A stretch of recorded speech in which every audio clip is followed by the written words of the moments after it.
नव नव audio video सबसे पहले देखबा के लेल हमर चैनल के लाल बटन दबा के सब्सक्राइब करू और घंटी के निशान पर दबा के ऑल नोटिफिकेशन के जरूर दबाओ।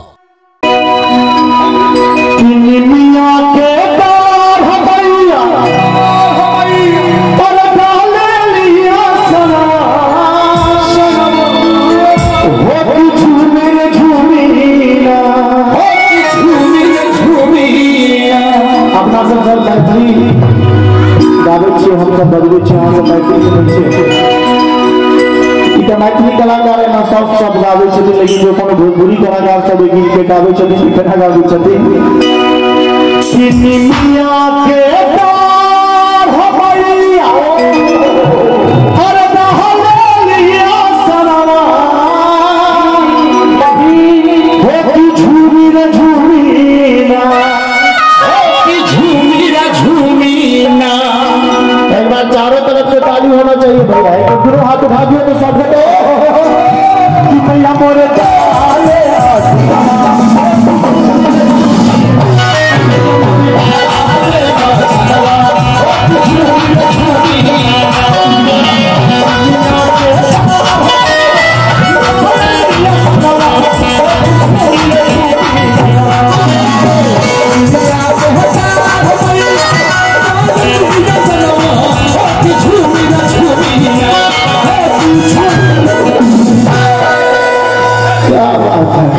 क्रिकेट पहले यौर कर चले छले, एखनो चले छे, आब स्टेजो पर वाइल यौर कर चले छे ने हो कि झूमी रे झूम मैया मोरे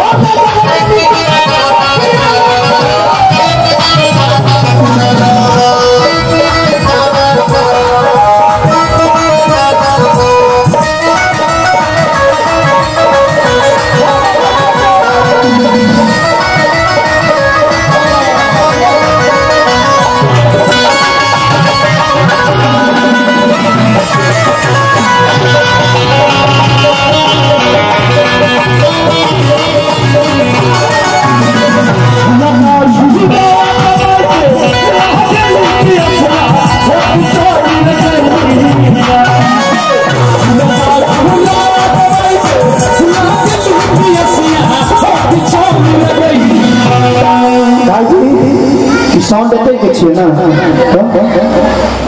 नक पर लाल साउंड एक बार साउंड के लिए जोरदार ताली बजा दी। वाह वाह वाह। तो झूलता झूलो माई के और अल्लाह के पियसिया छोड़ी रे गईली ई तो सर जमाना फास्ट भ गेले, आप लोग के भजनों में झंझुआ भजन पर लोग बेसी ध्यान दै छै, लेकिन पहले के ना बहन सब भजन में केना गाबै छलखिन ओसु गाना दुए बोल पहले भजन केना गायल जाय छले केना कि निमिया के डाल हो भैया डाले लिया सब हो की झूमी झूमी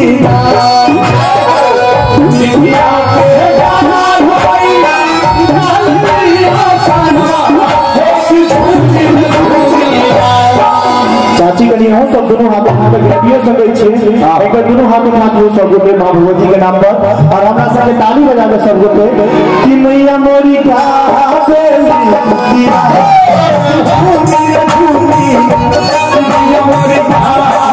मैया हो कुछ झूमी। लेकिन जमाना धीरे धीरे परिवर्तन भेले, आब गीत केहिना गायल जाय छै। एक बार दोनों हाथ उठा दिए मस्ती के साथ कि मैया मोरी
दोनों हाथ उठा दिए सब गोटे।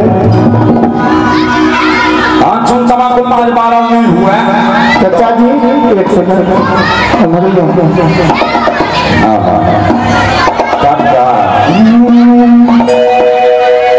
तुमसे मिलना बात करना बड़ा अच्छा लगता है। क्या है ये क्या खबर हाँ मगर जो भी है बड़ा अच्छा कनी काल के लिए ध्यान पालियो जे अहाँ एतऽ तऽ ठाकुरबाड़ी में छियै आ ठाकुरबाड़ी के बुझियो जे वृंदावन छै। एक बेर कनी भगवान के भजन में लीन भऽ के एक बेर कनी ठुमका लगा देबै खाली कनी दुनू हाथ में चाचा कनी दुनू हाथ उठा दिए सब गोटे चाचा के लिए कनी डांस कर दे मस्ती में भैया डीजे पर लोग घूम के नहीं रहे चाहे ना नहीं हुआ। उसकी जिंदगी सबर जाए जो ठाकुरबाड़ी के दर में आ जाए। अच्छा कोई गाए कोई नाचे सबकी जिंदगी आज सबर जाए। कहीं एक का ठुमका लगा दे कुछ हल्का खाली कहीं साथ दोनों हाथ उठा दो भैया भैया मोरी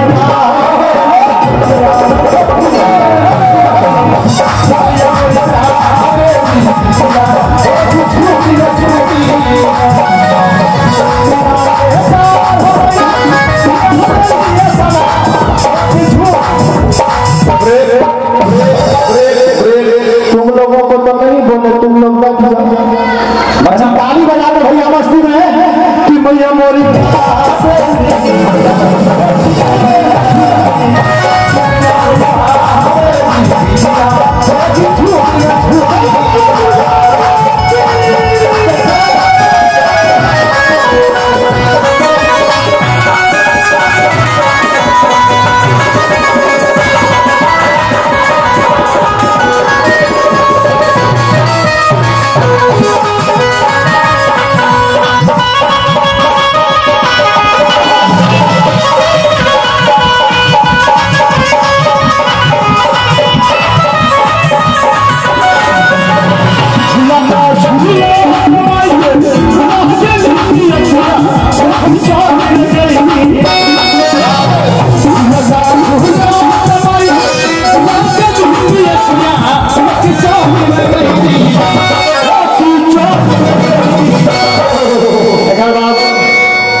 दोसर कलाकार से बेटा एखन बहुत रास कलाकार डॉली जी लग आयल छथि केशव जी आयल छथि फिर हम बात में जो कवियों नीक लागल हुआ एक बार अपन माधव के लिए दोनों हाथ उठा के सब गोटे चारों तरफ से